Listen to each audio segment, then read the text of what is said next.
Voilà. Alors, Boker Tov. Donc, on est parti sur notre étude passionnante sur la Hamida.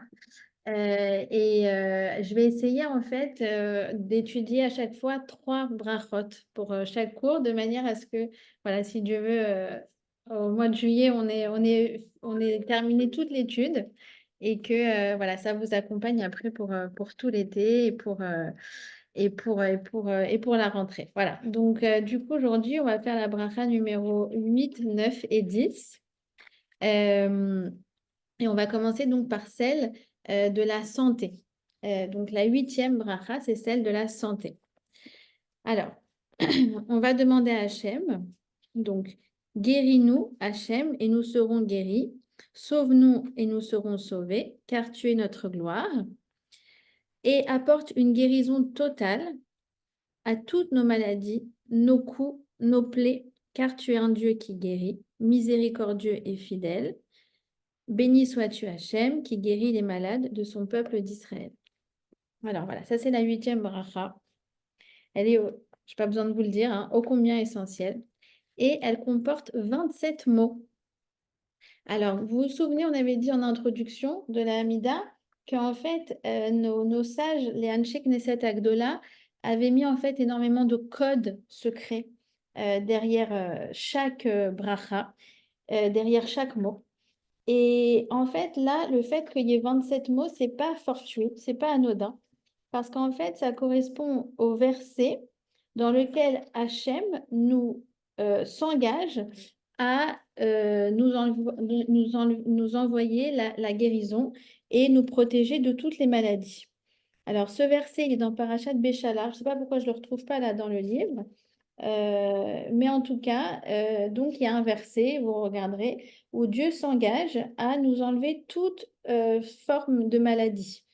Et ce verset-là fait 27 Excusez-moi, c'est quand il a dit Kol Machalé, toutes les Voilà, maladies sont sur exactement. l'Égypte. Exactement, exactement, c'est celle-là. Voilà, bravo Dodi.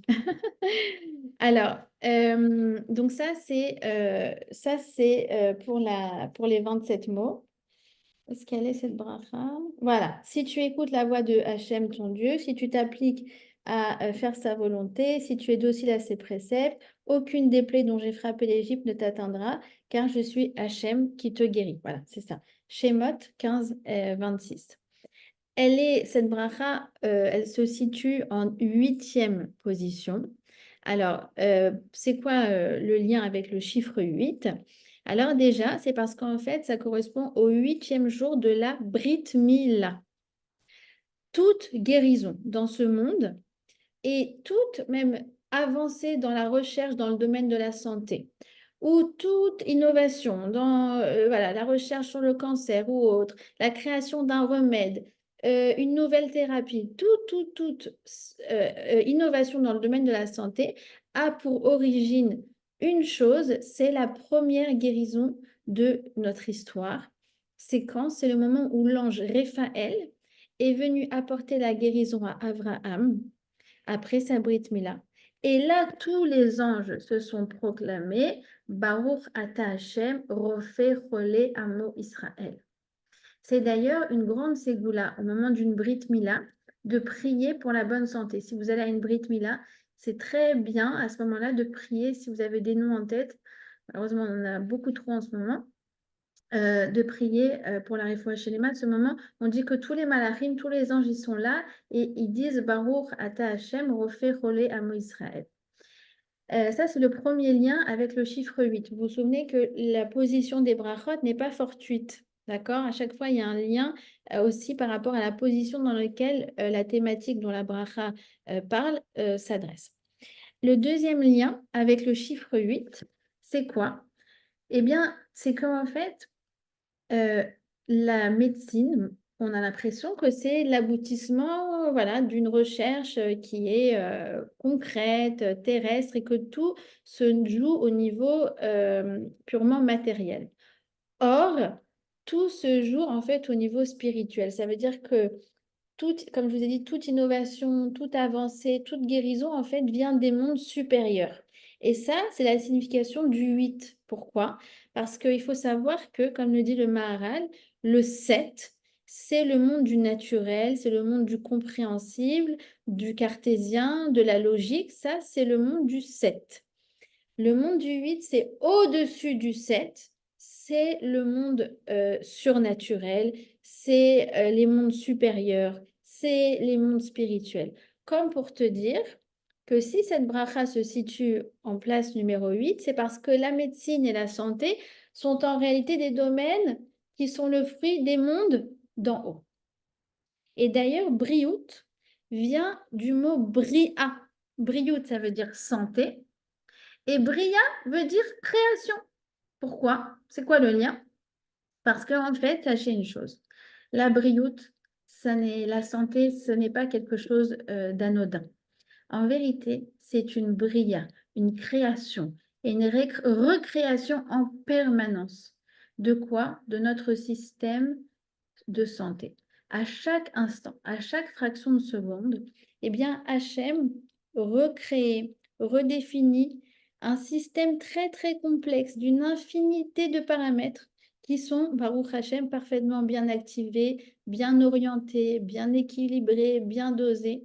Il suffirait qu'une fraction de seconde, Hachem décide de ne pas renouveler exactement la donne de la bonne manière, mais avec cette précision infinitésimale. Il suffit de faire juste un cours de bio ou d'assister à une conférence de médecine ou quoi que ce soit, et on a juste un aperçu de l'infinité de chesed qui se passe à ce moment-là. Si Hachem ne renouvelle pas à chaque fraction de seconde cette donne tellement, tellement, tellement précise, ça y est, on tombe malade. D'accord? Et d'ailleurs, 27, donc 27, c'est le nombre de mots qu'il y a dans le verset, ça correspond aux 27 lettres de la Torah. De Aleph à Tav, avec les 5 sophites, ça fait 27, comme pour nous dire que tout comme Hachem a créé le monde, Bereshit bara Elohim, et Hachem vetaretz, Hachem créait et recréait notre corps en bonne santé à chaque instant. D'accord? Alors, on prie pour la bonne santé. Il n'empêche que ça ne nous dédouane pas de l'obligation de faire appel au médecin lorsqu'il y a un problème de santé. Alors, c'est vrai, vous allez lire des histoires de certains tzadikim qui ne sont pas à ce niveau et qui disent non, je n'ai pas besoin du médecin, tout dépend d'Hachem. Moi, personnellement, je ne pense pas de faire partie de cette élite, d'accord? Donc, si vous êtes comme moi, il faut aller chez les médecins. Et prendre les médicaments et prendre les traitements qu'ils nous donnent. C'est notre ishtadlut. Mais on doit toujours, toujours, toujours se souvenir, lorsqu'on est chez le médecin et lorsqu'on est dans la salle d'attente du médecin, je pense que c'est une très bonne façon d'utiliser la salle d'attente du médecin pour se souvenir que c'est Hachem et lui seul qui envoie la guérison. Et d'ailleurs, regardez le mot malade. Il se dit cholé en hébreu. Ça vient du mot chol. Chol veut dire profane. Attention de croire que la médecine est un domaine profane, comme je vous ai dit, un domaine qui relève du 7. C'est un domaine sacré qui provient directement des mondes supérieurs, qui provient directement du Kisé à Kavod. Et le médecin, le médicament, le traitement sont en fait ce qu'on appelle des kéli, d'accord? Des outils à travers lesquels Hachem va envoyer la guérison. Et donc, c'est très important quand on prend un médicament de dire cette petite bracha. Par exemple, on prend le traitement, l'antibiotique, Sheye et Sekze les refouas. Se souvenir que ce n'est pas le médicament qui guérit, mais c'est le moyen à travers lequel Hachem guérit. Lui et lui seul. Sheye et Sekze les refouas. Que ce médicament m'envoie la guérison. Enfin, voilà, que ce soit un moyen pour la guérison. C'est très important de le dire et c'est très important d'enseigner ça à nos enfants. N'oublie pas, ce n'est pas le médicament qui guérit, c'est Hachem qui guérit. Et de prier pour qu'il nous oriente, par exemple, vers le bon médecin. D'accord?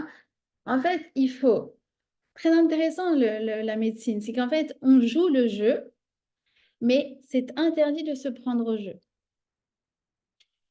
On doit se souvenir, on joue le jeu. On y va, on va chez les médecins, on prend rendez-vous, on fait le traitement, on fait tout ça, mais à l'intérieur, on doit rester convaincu dur comme fer que c'est Hachem et uniquement lui qui guérit et qui passe par une voie naturelle qui est celle du médecin. Et c'est lui qui oriente la main du médecin. Et c'est lui qui dirige les pensées de son cœur. Et c'est lui qui lui donne le bon diagnostic. Vous savez, des fois, le médecin, il est là comme ça, et vous voyez qu'il réfléchit, et vous savez qu'il a en fait le choix entre plusieurs options. Et vous êtes là et vous dites, waouh, il faut vraiment que Hachem, il lui envoie la bonne idée. Il faut qu'il lui envoie la bonne intuition. On peut pas, c'est incroyable. C'est incroyable. Là, il va décider de quel va être le traitement, mais on sait très bien dans sa tête qu'il a plusieurs options, à moins que ce soit quelque chose qui soit clair comme de l'eau de roche, d'accord? Mais je pense que ça vous est déjà arrivé comme moi, que le médecin il est là, il ne sait pas, est-ce que ça peut être ça, est-ce que ça peut être ça, et puis là, des fois, il dit, mon intuition, c'est ça, vous allez faire tel examen et on va voir si ça confirme le diagnostic que je pense. C'est incroyable. C'est un chesed d'Akadosh Baruch Hu. Et tous les professionnels de la santé, tout est comme ça en fait. Et moi, en Israël, j'ai pas honte de leur rappeler qu'il ne s'est aucun Kelly entre les mains d'Akadosh Baruch Hu. En France, je ne sais pas si j'aurais eu le courage, mais bon, ici, je me rappelle, il n'y a, pas très longtemps, bon, j'ai fait un traitement pour l'acné. Bon, parce que voilà, même à mon âge, on peut avoir de l'acné. Et puis, alors, elle avait une super machine, laser, bidule, machin. Et puis, je la vois, elle me dit, ah oui, mais moi, je suis la meilleure. Et moi, ma machine, c'est la meilleure. Mais moi, j'ai un taux de réussite. Et là, je dis, attends. Tu peux faire une fila à Hachem qu'il oriente bien tes mains, il t'envoie la bracha. Je lui dis, je vais payer cher la séance, je veux qu'elle marche. Ne crois pas que ça vient de toi. Ça vient d'Akadosh Baruch Hu. D'accord? Attends, déjà, je vais te raconter. Moi, tu vas rigoler. J'ai un dentiste, il n'est pas religieux, c'est un ashkénaze. Et j'ai un implant à faire. Il me dit, oh là là, Madame Barouk, impossible, je ne sais pas quoi faire et tout. Et moi, c'était Hanouka. Je prends l'huile de Hanouka et je vais dans le miroir. Je dis, Hanouka, il faut que tu fasses quelque chose pour moi. Faut que je mange, j'ai besoin de cet implant. Je retourne chez le dentiste, il me dit, mais ça y est, on peut le faire cet implant. Je dis, eh ben voilà, merci Hanouka. Il me dit, mais de quoi tu parles? Je dis, oui, oui. C'est incroyable. Vraiment, c'est incroyable. Il faut prier, il faut prier. Vraiment, vraiment, et il faut l'avoir vécu. J'ai vécu des histoires similaires. Et en fait, on est persuadé que en fait, tout ça, c'est un jeu. C'est un jeu. Alors, on doit jouer le jeu, mais on ne doit pas se prendre au jeu. Alors, on voit des miracles visibles. Après, le médecin, il va pas toujours dire que c'est un miracle. Il ne va pas toujours le reconnaître. Mais effectivement, il y a des Ils histoires ne sont pas croyants du tout, hein. qui renforcent beaucoup. Ouais. En tout cas, il raconte comme ça une histoire donc, dans ce livre-là, le Shmona Esrei, ou je sais plus si c'est bon, bref, peu importe. Et alors, il raconte l'histoire d'un père dont la fille est tombée malade. Et c'est à l'époque, dans le shtetl polonais, voilà. Et puis, en fait, il va chercher, on lui dit, voilà, il n'y a qu'un médecin qui peut guérir ta fille. Et c'est un tel, il se trouve dans le village avoisinant. Et il prend la charrette et il va vite, il court vers le médecin et il lui dit, docteur, voilà, ma fille a tel et tel problème, elle est entre la vie et la mort. Et il n'y a que vous qui pouvez sauver ma fille. Et là, le médecin lui dit, ah oui, il n'y a que moi qui peux sauver ta fille. D'accord, j'arrive. Mais d'abord, laisse-moi chercher un manteau. Alors, il ouvre son placard comme ça. Il prend un premier manteau, il se met devant le miroir, il dit, non, celui-là, ça va pas. Non, je vais changer. Il enlève.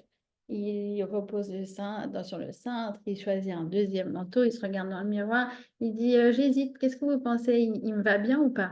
Et là, le père, il devient fou. Il dit, mais qu'est-ce que vous faites? Mais qu'est-ce que vous faites? Mais oh là là, mais Hachem, mais pourquoi je crois que je dépends de lui? Mais Hachem, il n'y a que toi qui peut le guérir et qui peut la guérir. C'est quoi ce médecin-là que tu m'as envoyé? Il n'y a que toi, ça dépend que de toi. Et là, le médecin entend ça et il dit, c'est bon. Maintenant que vous avez dit ça, on peut y aller. D'accord? C'était un médecin qui était Iré mais lui, il ne voulait absolument pas qu'il croit dans son pouvoir, lui, pour guérir sa fille. Et donc, il a fait voilà, cette petite mise en scène juste pour que la personne se rappelle que ça ne dépend que de lui. Et il faut faire attention aux médecins arrogants. Les sages sont très durs à propos du médecin arrogant, puisque c'est écrit Tov chez Barofim la Geinam.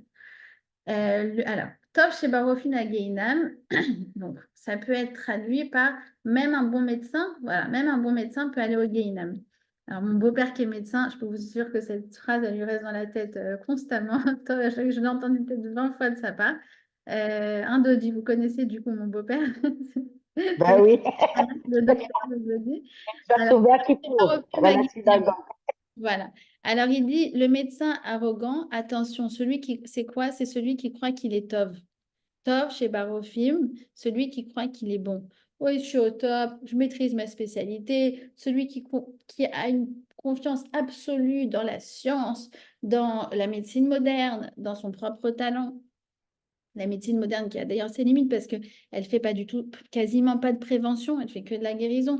Celui qui ne demande pas l'avis de ses collègues et celui qui ne se tourne pas vers Dieu pour lui demander la bonne intuition, pour lui demander de l'aide. Alors, Tov, la guématria de Tov, c'est 17. 17. En fait, pourquoi il y a un lien entre Tov chez Barofim, la Guénam et 17?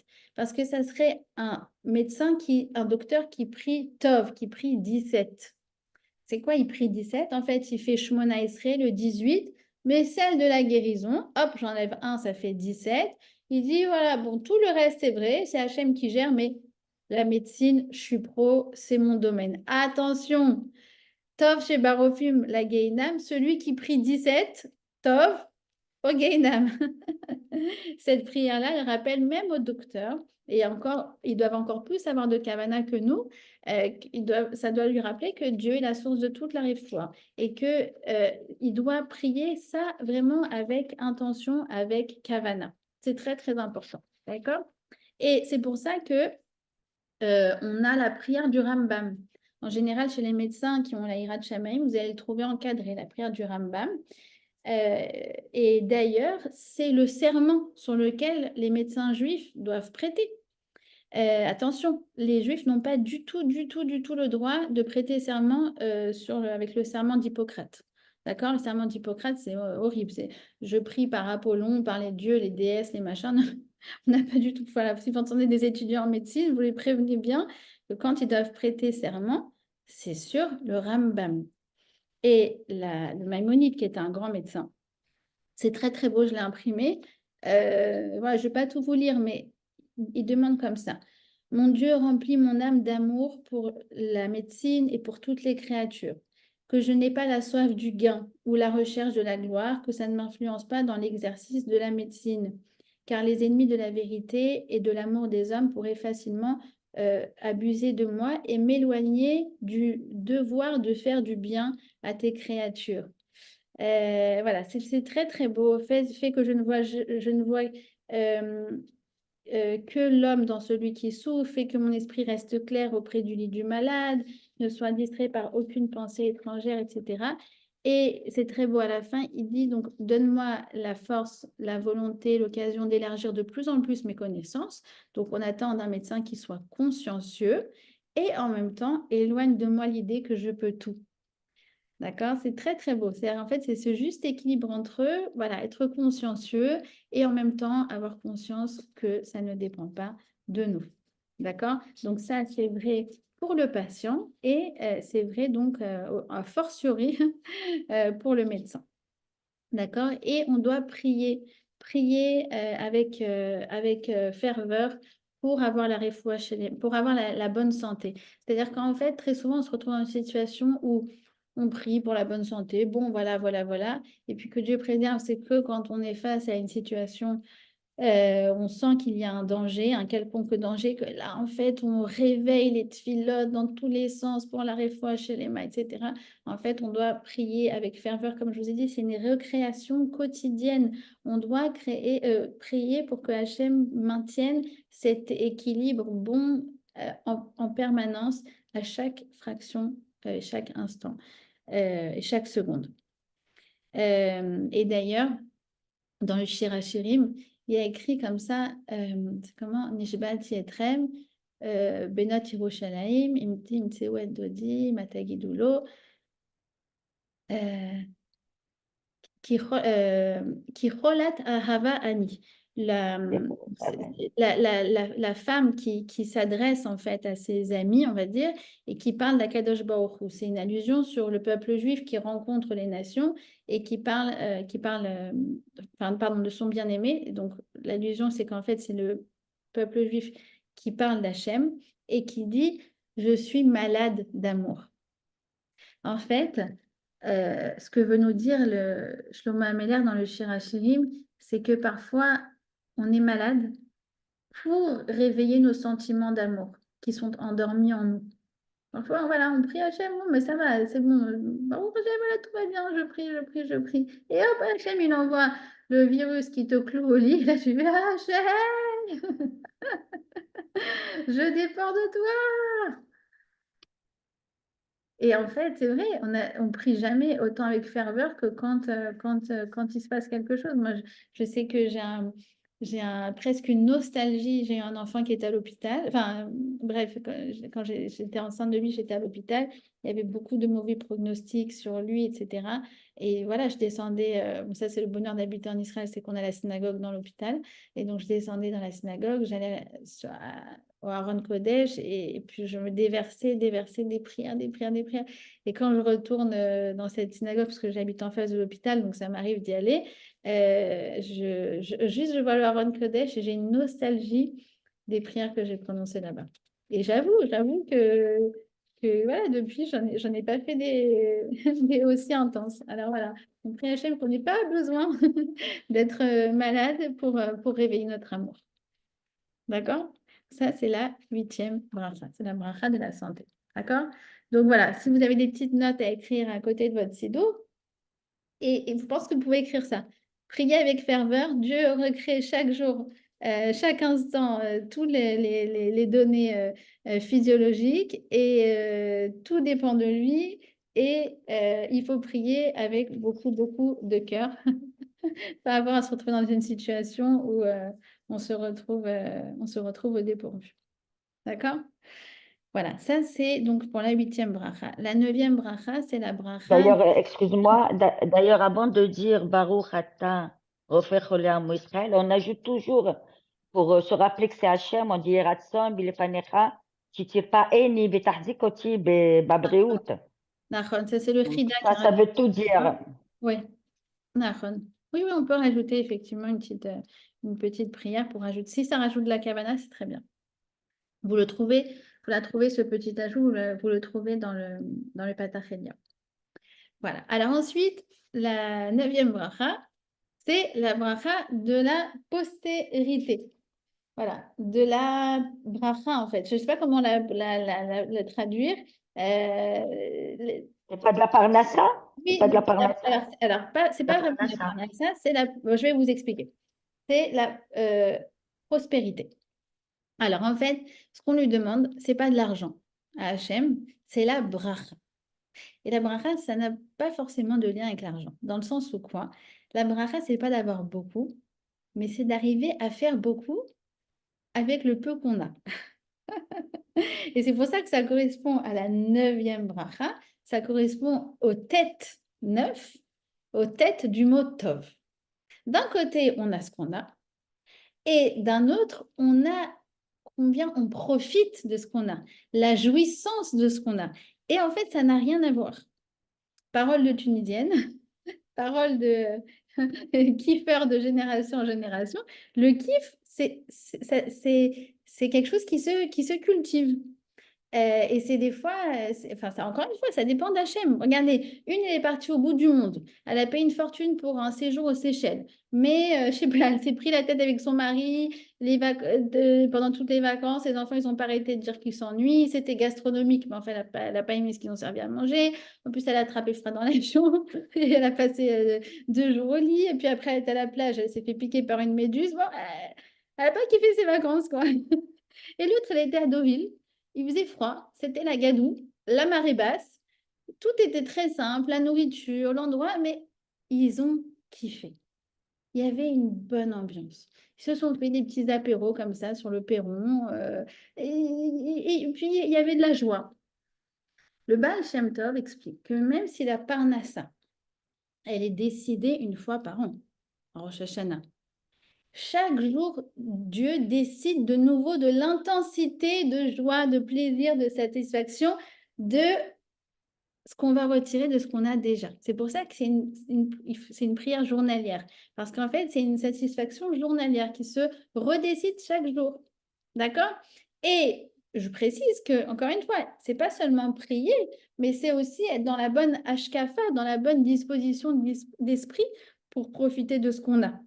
Parce que nous, les Juifs, on part du principe que Dieu on ne nous doit rien, que tout est du bonus.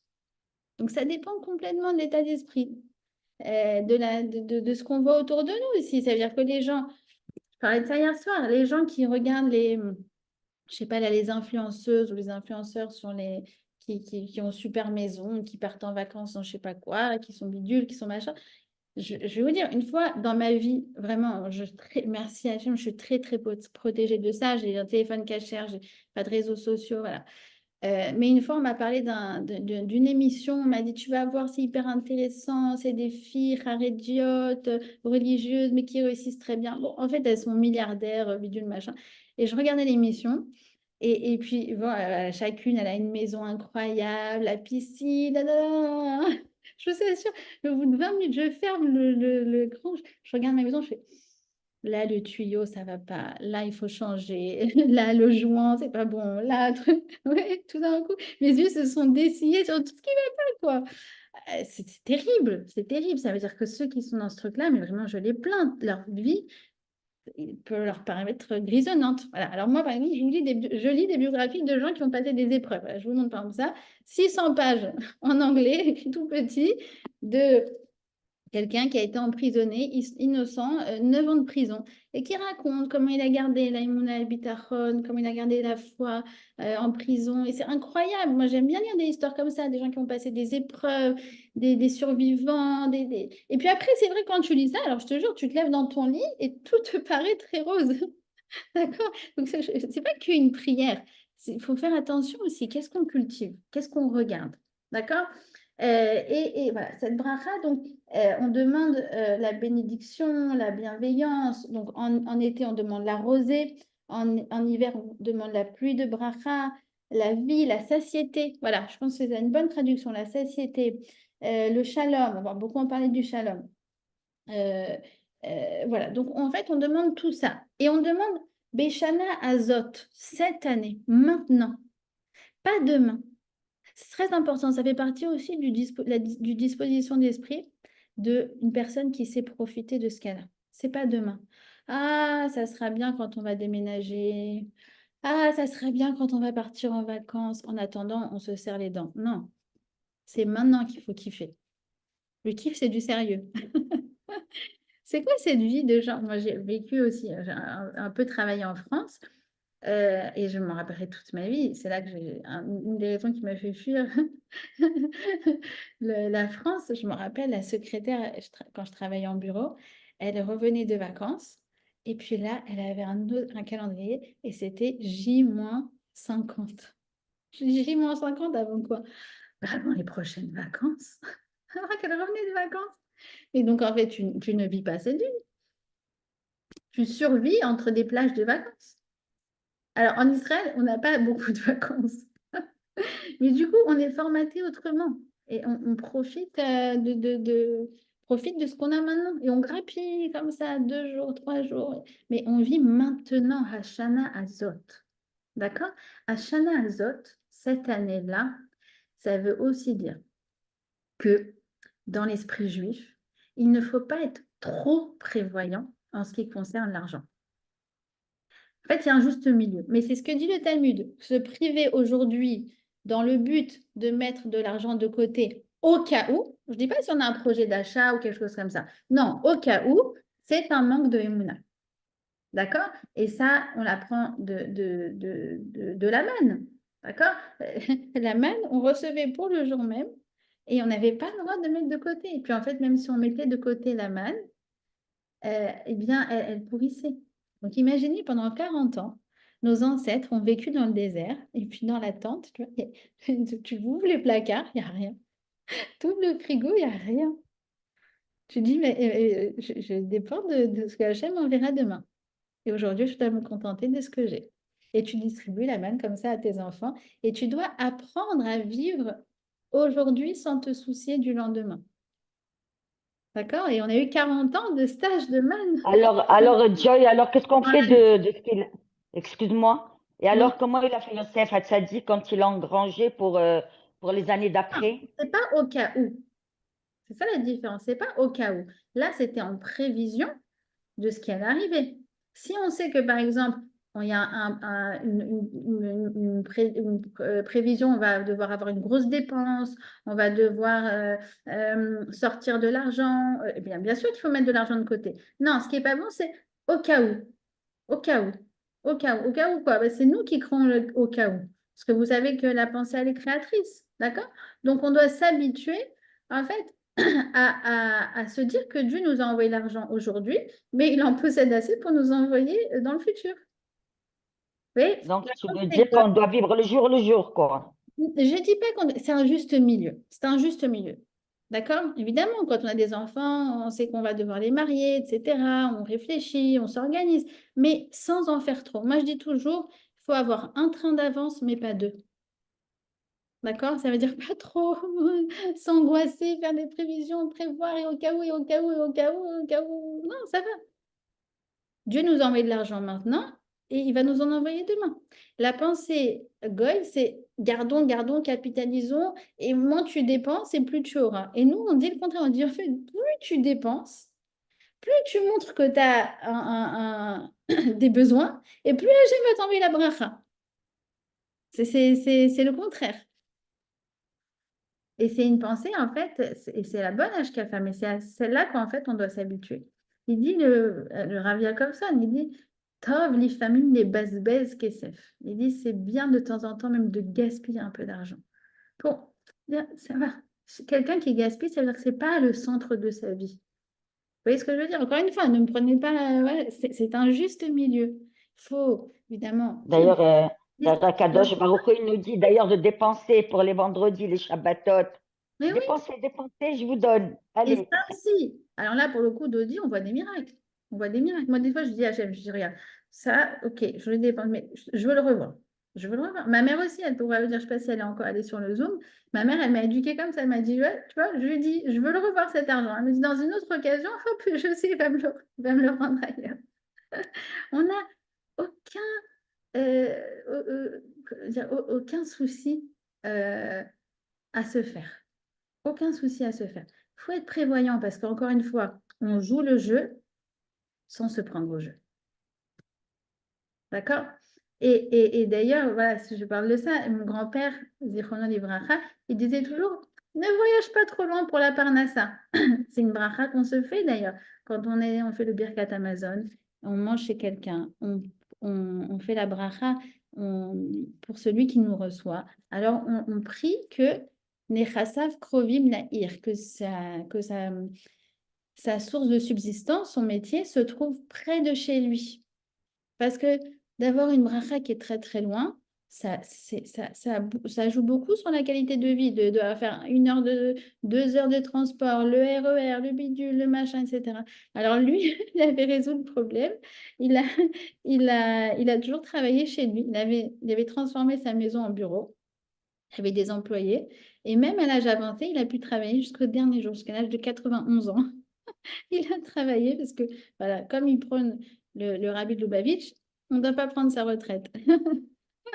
Et donc, c'est mignon parce que, et donc, il avait transformé voilà, sa maison en bureau. Et donc, finalement, même après son décès, quand ma grand-mère était veuve, alors elle avait toujours de l'ambiance à la maison. Sa maison, c'était un bureau, elle avait la petite chambre à côté, la cuisine de l'autre côté. Pour aller de la chambre à la cuisine, elle devait toujours traverser entre les employés. Et puis voilà, comme quoi, Hachem, il peut tout. D'accord? Et c'est ça ce qu'on demande. Ce qu'on demande, c'est la bracha, c'est de pouvoir profiter. C'est oui de travailler, mais qu'en même temps, ça soit agréable, que ce soit facile et que ce qu'on est, on puisse vraiment en profiter. C'est pas l'argent qu'on demande, c'est aujourd'hui, on parlerait peut-être de pouvoir d'achat. C'est ça la bracha. C'est intéressant parce qu'ici en Israël, on a l'impression, effectivement, le pouvoir d'achat est bas parce que c'est vrai, les choses sont chères, les salaires sont bas. Mais moi, qui ai habité aux États-Unis, je vous assure que les gens aux États-Unis, ils vivent avec l'angoisse. Pourquoi? Parce que aux États-Unis, les choses basiques sont payantes. En l'occurrence, la santé, pour pouvoir s'offrir une assurance de santé, sinon, vraiment, tu peux crever, excusez-moi pour l'expression, on te regardera pas. Et la scolarité. On sait que quand un enfant naît, il va nous coûter en moyenne 20 000 dollars par an jusqu'à voilà, sa licence ou son master, à partir du GAN. Alors que ici, c'est intéressant, mais la santé, la scolarité sont des choses qui sont gratuites, enfin, quasiment gratuites, d'accord? Et le beau temps aussi, et les gens sont serviables. Et bizarrement, en Israël, malgré le climat d'insécurité, on se sent en sécurité. Et c'est la bracha. C'est ça la bracha. D'accord? Et ce qu'on demande à Hachem justement, c'est une bonne parnassa. Ça veut dire qu'on lui demande ce qu'il faut. Même, il faut faire attention, comme il dit Shlomo Ameler, une trop grande opulence, ça peut être... parfois, ce n'est pas bénéfique. C'est une malédiction parfois. Parfois, oui, ça peut mener à l'arrogance. Ça peut mener à une inquiétude, justement, latente et chronique. Ah, on peut me voler chez moi, on peut me voler chez moi, on peut me voler chez moi. Moi, toujours quand je laissais la porte ouverte, comme ça, je dis, bon, bah, de toute façon, il n'y a rien à voler chez moi. Donc, c'est quand même, vous voyez ce que je veux dire? C'est bien. Ça peut mener à un trop grand matérialisme, ça peut mener aussi à une dépendance du confort. D'accord? Alors que nos enfants, on doit essayer de les élever, que parfois les choses, elles sont inconfortables et puis on doit pouvoir aussi faire avec et on est bien, on n'est pas dépendant du confort. D'accord? Moi, encore une fois, tout est modéré dans ce que je dis, mais vous voyez, et puis une trop grande opulence aussi, ça peut mener de manière paradoxale, mais c'est ce que nous disent nos sages, à une éternelle insatisfaction. D'accord? C'est celui qui a 100, il veut 200, celui qui a 200, il veut 400. Donc voilà, nous ce qu'on veut, c'est la bracha, c'est la satiété, c'est être bien dans ce qu'on a, c'est que on se sente gâté par Hachem en fait. D'accord? C'est pour ça que la prière de Moshe Rabbeinu, elle est super. Vehi Noam Adonai Elenu Aleinu Maase Yadenu Konena Aleinu Maase Yadenu Koneneu. Voilà, cette belle prière qu'il faut faire toujours avant de commencer Nachon, les pilotes. nachon, nachon. Alors voilà, donc sachez que la terre d'Israël, écoutez bien, est source d'abondance pour le monde entier. Toute la parnassa qui est envoyée dans ce monde passe d'abord par la terre d'Israël. Et le respect des mitzvot ouvre les canaux de l'abondance pour nous et pour le reste du monde. Et c'est vrai que, si vous réfléchissez bien, depuis que nous sommes revenus en Israël en 1948, la planète n'a jamais connu autant d'abondance. Et ça, c'est le fruit de notre retour en Eretz Israël. Et c'est en lien avec la bracha suivante, la 10e bracha, qui est la bracha pour le rassemblement des exilés sur la terre d'Israël. Alors c'est comme ça. Teka Beshofar Gadol et Cherouté nous fait retentir le grand chauffard pour notre délivrance et élève le Nes, on va en parler. Le Nes, ça veut dire le drapeau ou l'étendard. Les Kabetz Galuyotenu pour rassembler nos exilés. Et rassemble-nous tous ensemble des quatre coins de la terre. Béni sois-tu, Hachem, qui rassemble les dispersés de son peuple Israël. Alors, cette bracha, donc on prie pour le retour. Imaginez-vous que ça fait 2000 ans qu'on prie dessus, que finalement, ça fait depuis... voilà, en fait, ça a commencé après l'expulsion d'Espagne, d'accord? Donc 1492, ça fait à peu près voilà, 500 ans que, bon an, mal an, on revient avec évidemment une grande, grande extension depuis 1948. Parce qu'en 1948, on avait combien? Ah, je ne me rappelle plus des chiffres, mais je crois qu'on avait 600 000 juifs sur la terre d'Israël. Et puis voilà, aujourd'hui, on est à 6-7 millions comme ça.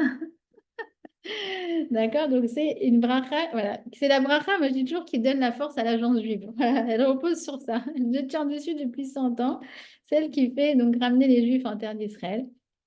Alors c'est très beau parce que pendant les 2000 ans d'exil, eh bien, la terre est toujours restée fidèle. En fait, le peuple juif est toujours resté fidèle à sa terre, ce qui a fait que parfois on nous a accusés de double allégeance, d'accord? Bon. Mais en tout cas, nous sommes restés fidèles à la terre d'Israël, comme le montre cette bracha, et elle est restée fidèle au Ham Israël en retour. Puisque pendant 19 siècles, les conquérants, les envahisseurs sont venus de partout et ils ont tenté de s'installer en terre d'Israël, mais elle les a tous rejetés. Et elle a préféré rester aride, désertique, plutôt que d'être infidèle au clan Israël. Exactement comme une épouse qui attend le retour de son mari. Donc vous comprenez que c'est en lien direct. On demande le rassemblement des exilés parce qu'en fait, la terre d'Israël ne donnera son abondance que lorsque ses enfants reviendront sur son sol. D'accord? C'est ce que dit le prophète Yéhézkiel. Vous savez, Yéhézkiel, c'est un, avec Ishayahu, c'est un des prophètes qui a prophétisé la Géoula et tout le processus de la Géoula. Et voilà, il y a écrit... donc, vous reviendrez sur la terre d'Israël, vous porterez votre fruit, euh, je me tournerai de votre côté et vous pourrez cultiver, ensemencer, je multiplierai sur vous la population. Enfin, il faut savoir qu'on est quand même le pays, je crois, en dépit avec le plus grand taux de croissance naturelle et d'immigration, évidemment. Les villes seront repeuplées, les ruines seront rebâties. Et on fructifiera et on foisonnera. Et enfin voilà, c'est incroyable. C'est l'époque que l'on vit. Et c'est les prémices de la Géoula.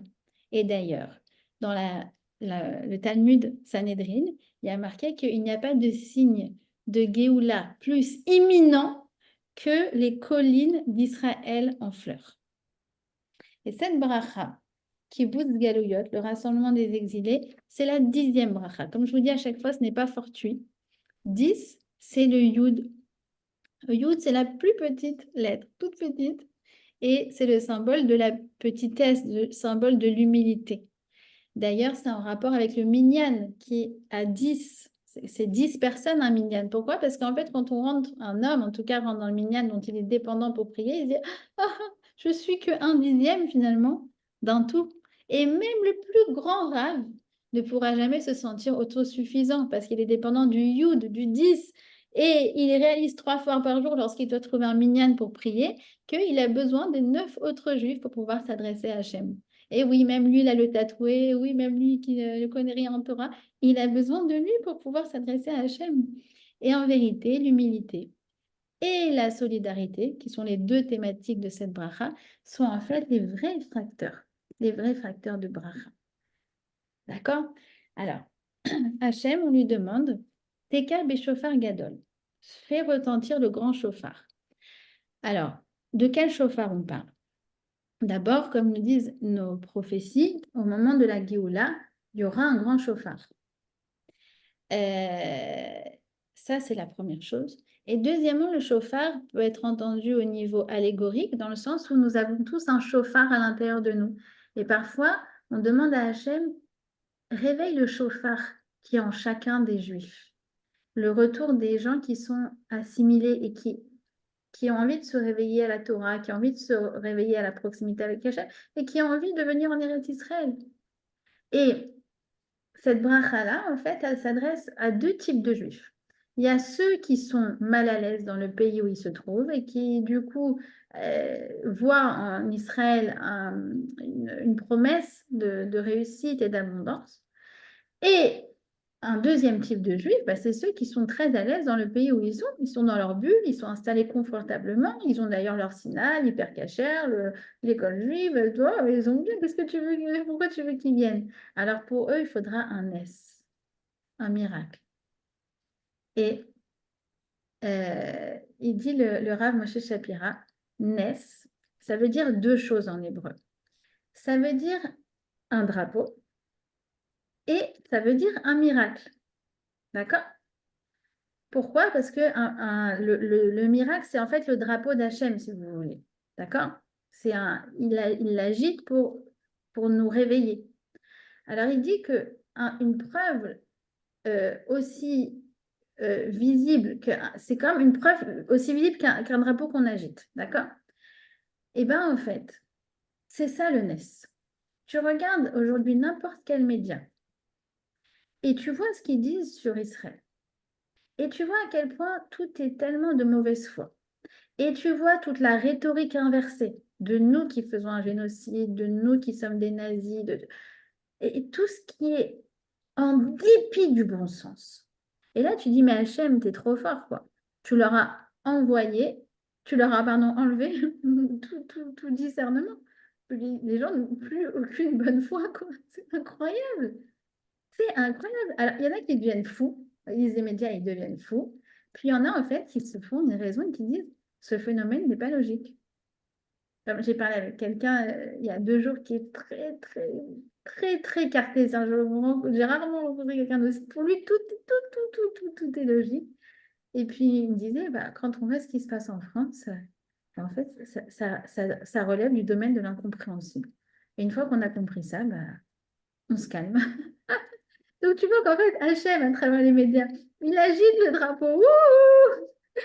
Il faut partir. Cette terre n'est pas la tienne. Tu n'es pas désiré ici. Alors, je dis pas que forcément, on doit tout le monde faire la lia tout de suite, aujourd'hui, maintenant, etc. Mais ça doit faire partie, tu vois, le drapeau qui réveille. Un réveil de conscience. Ou Et alors là, c'est c'est quand on comprend, en fait, que c'est une intervention divine manifeste pour nous réveiller, mais tout est beaucoup plus clair. Plutôt que de tomber dans tu sais, le syndrome du juif pas aimé, oui, on nous déteste, on nous aime pas, c'est pas juste. Non, laisse tomber.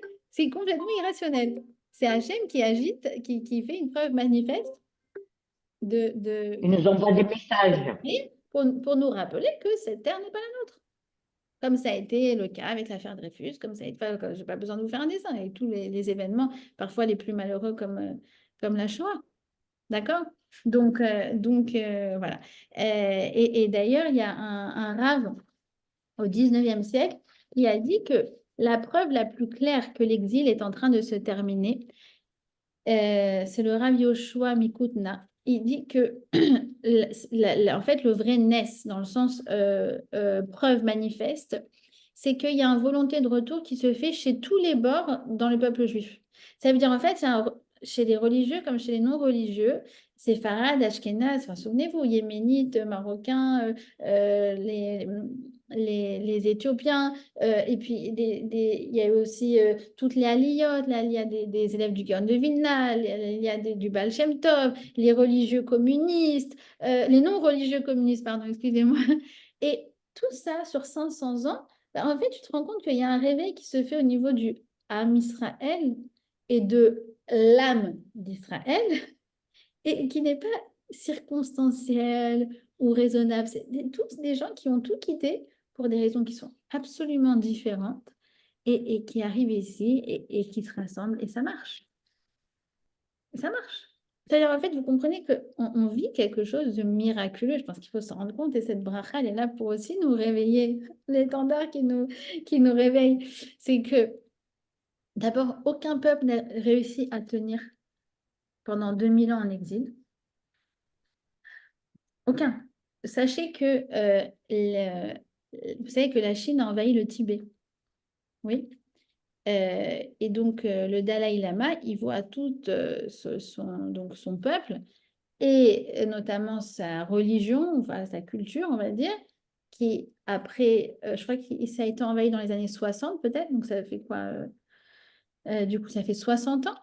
Bah, en fait, tous les Tibétains, ils sont assimilés. Ça y est, il reste pratiquement plus rien de la pensée et du vécu du bouddhisme, si c'est des Occidentaux qui viennent pour s'intéresser à cette religion. Mais ça y est, au bout de 60 ans, ils sont quasiment tous assimilés. Alors comment on le sait? Parce que d'abord, on le sait, et parce que c'est très intéressant, c'est que le Dalai Lama, il a rencontré Manitou.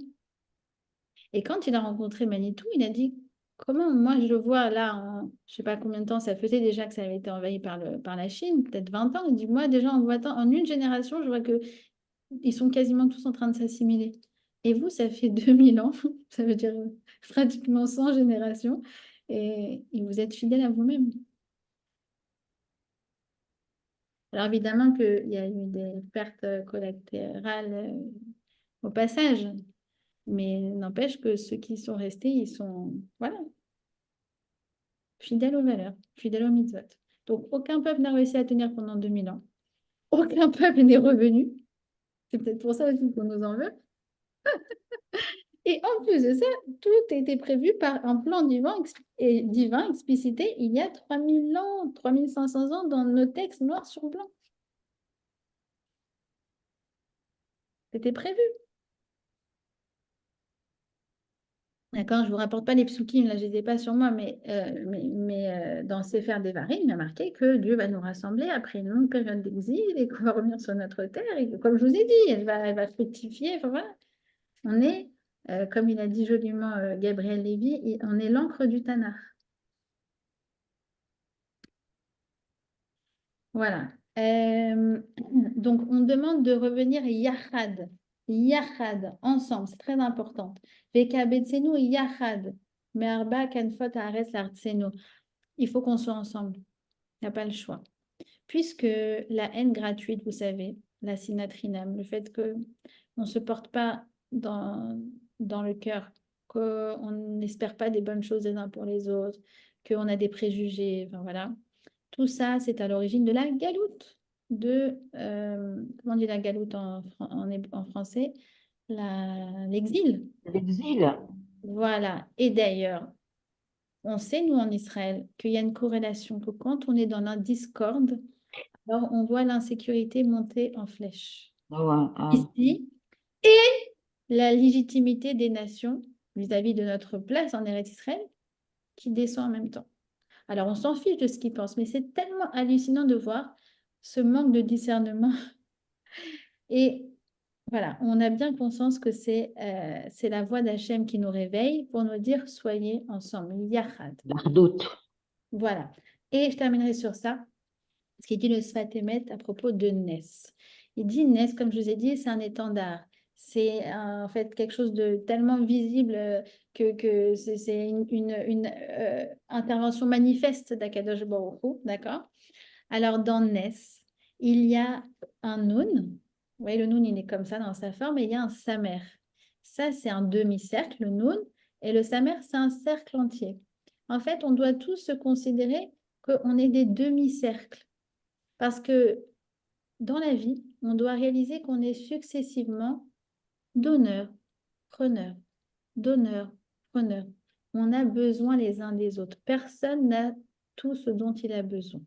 Et ça implique du coup, de notre côté, un sentiment de vulnérabilité, d'humilité, de dépendance. Je ne suis pas toute puissante, j'ai besoin des autres. Comme je dis tout à l'heure, le rabbin qui va prier dans le minyan, et ouais, il connaît plein de Torah, mais finalement il se rend compte qu'il a besoin du tatoué là pour aller s'adresser à Hachem.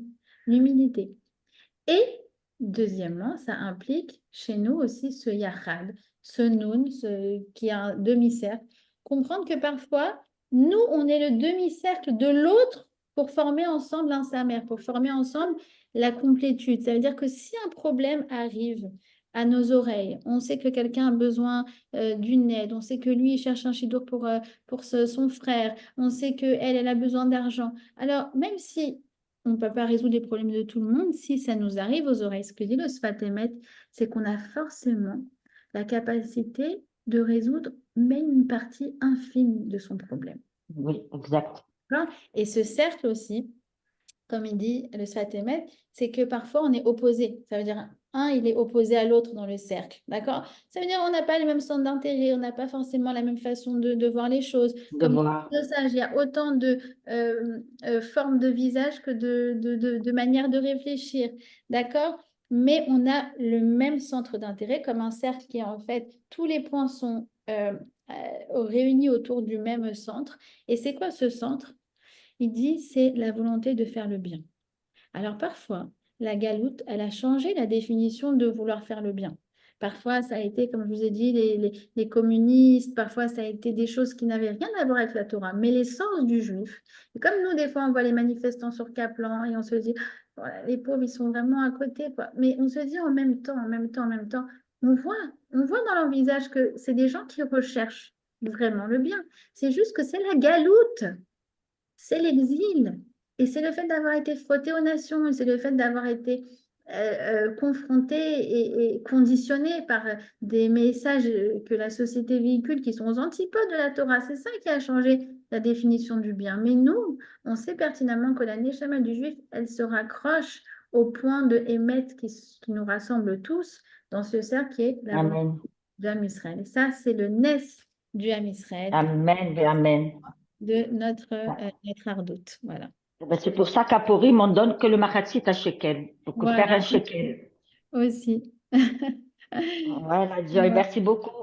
C'est avec super. plaisir.